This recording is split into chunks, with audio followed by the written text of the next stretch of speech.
Perkenalkan, nama saya Neng Enis Tulistia. Di sini saya akan mempresentasikan mengenai tugas manajemen industrial yang dengan studi kasus gitu ya yang telah diberikan.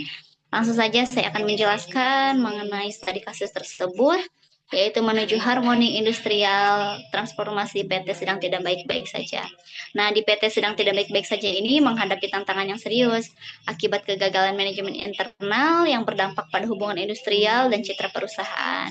Nah, di presentasi ini menguraikan strategi preventif dan korektif untuk membangun kembali kepercayaan dan menciptakan lingkungan kerja yang kondusif.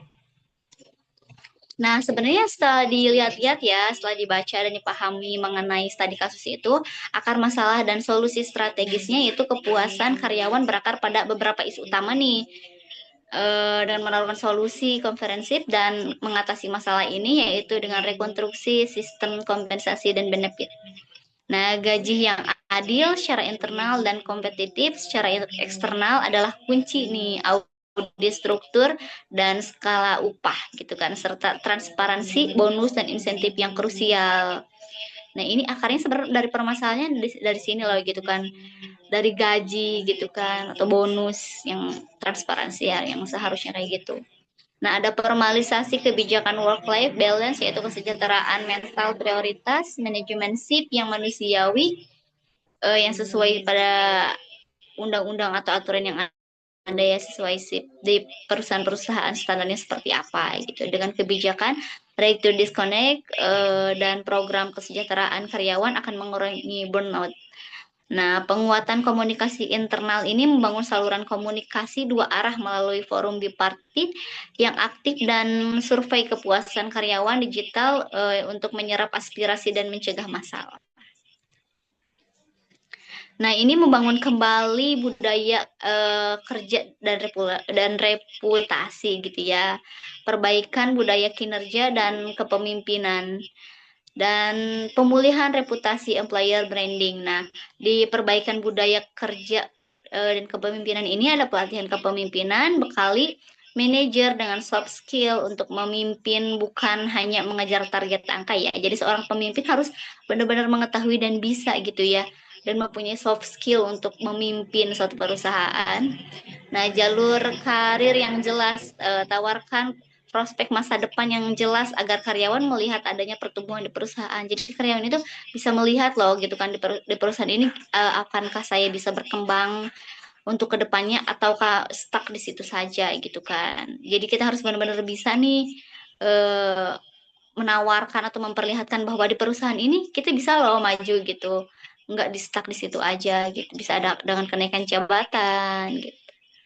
Nah, pemulihan reputasi ini testimoni karyawan bagikan cerita positif dari karyawan yang loyal setelah perbaikan internal ya.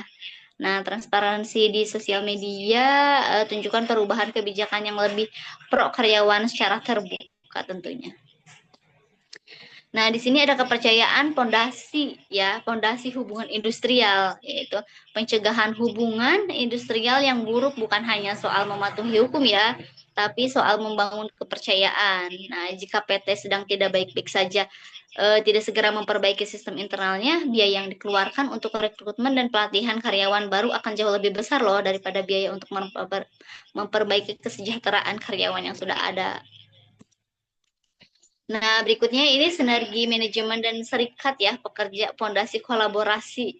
Nah, krisis di PT sedang tidak baik-baik saja menuntut kolaborasi, bukan konfrontasi.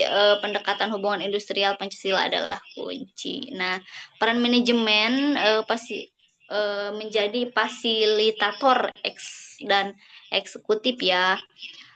Manajemen harus menjadi pembuat kebijakan yang berorientasi manusia, menyediakan saluran komunikasi transparan dan berinvestasi pada employer branding gitu ya dengan karyawan.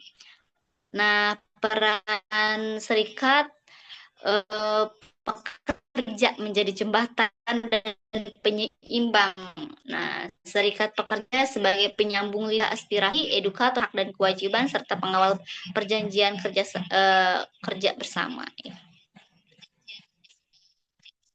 Dialog biparti kunci penyelesaian masalah loh.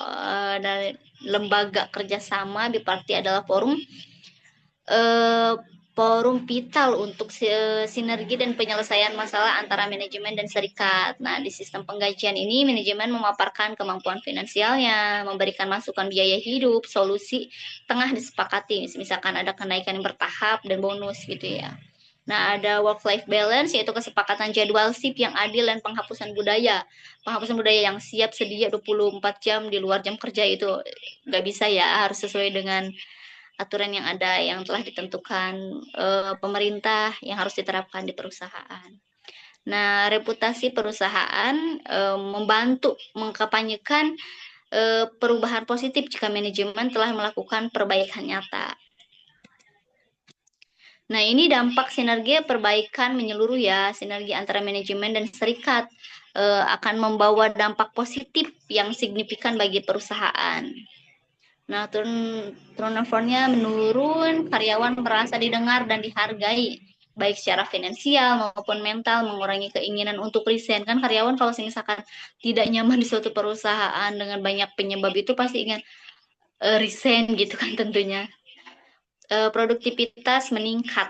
Nah, lingkungan kerja yang kondusif mengurangi stres, berdampak pada pelayanan retail yang lebih baik dan efisiensi. Karena lingkungan kerja itu benar-benar berpengaruh ya dalam efektivitas, produktivitas karyawan untuk mencapai target. Jika lingkungan kerjanya yang nyaman dan aman, pasti gitu ya meningkat produktivitasnya. Nah, ini rekrutmen memudah, reputasi perusahaan pulih dengan testimoni positif internal dan stabilitas hubungan industrial menarik talenta yang terbaik. Nah, di sini rekomendasi kebijakan berbasis praktik terbaik ya, membangun ekosistem kerja yang berkelanjutan memerlukan strategi konferensif yang melampaui kepatuhan hukum. Nah, dengan sistem kompensasi, kayak optimal jadwal kerja, hubungan industrial, penguatan yang forum yang tadi telah dijelaskan, dan rekrutmen, gitu kan.